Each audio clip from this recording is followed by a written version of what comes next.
Kim Likins lives in the Indigo Run neighborhood, has been an island resident for nearly 25 years now. Your full-time job is executive director of the Boys and Girls Clubs here on the Hilton Head Island, but you've also kind of had another full-time job, being a representative on town council for 2 terms. Why do you want to take the next step and become the mayor? Well, as you said, I've lived on the island for 25 years and I've had the good fortune of raising my family here. So I have a passion for Hilton Head and for leading it into a great future. I've enjoyed my time as a town council representative and I look forward to giving more to the community. Okay, let's talk about specific issues, places you want to see the town go. Been a lot of talk of the visioning process and all of that about workforce housing. Where do you come down on how specifically we can address that issue? Everybody says we need to. Absolutely. It is certainly one of our challenges. I think that workforce housing is going to have 2 types of solutions. One, we definitely need to be able to build some type of workforce housing on the island. It's important that the workers that want to live here have the opportunity to do so and for them to be part of the fabric of our community. We often speak with Amanda Onan, who's the principal of the high school, who talks about her challenges of being able to actually recruit teachers because they simply can't find a place to live and they want to be a part of the community. But we're an island. And so we have a limited land mass, so it's not practical to think that all of our workforce is going to be able to live here, so transportation has to be a key. As the town is looking at our study and information that's coming in, indications are showing that we have a lot of workforce that comes from Beaufort. That opens up the opportunity for ferry, so we could possibly begin to use ferry transportation in, which would be much more timely and much more comfortable for our workforce. We also know that public transportation is important for areas on the mainland like Allendale, so we should have more public transportation at better times, and we should make it the best it can be.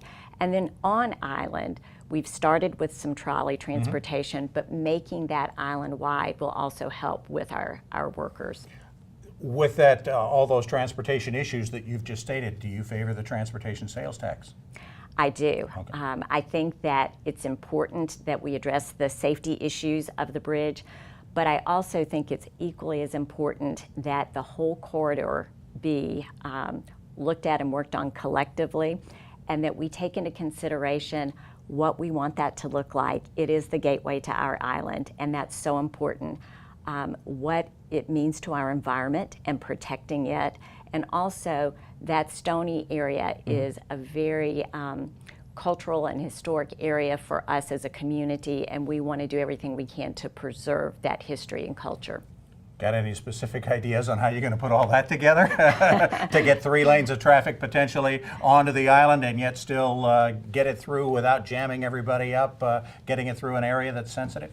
Well, and I think that's why we have to have the traffic engineers who are the experts at designing it. But the most important thing that we can do as a government is advocate for those things to take place and for it to not just be simply the South Carolina DOT designing something that's feasible to move traffic. Okay.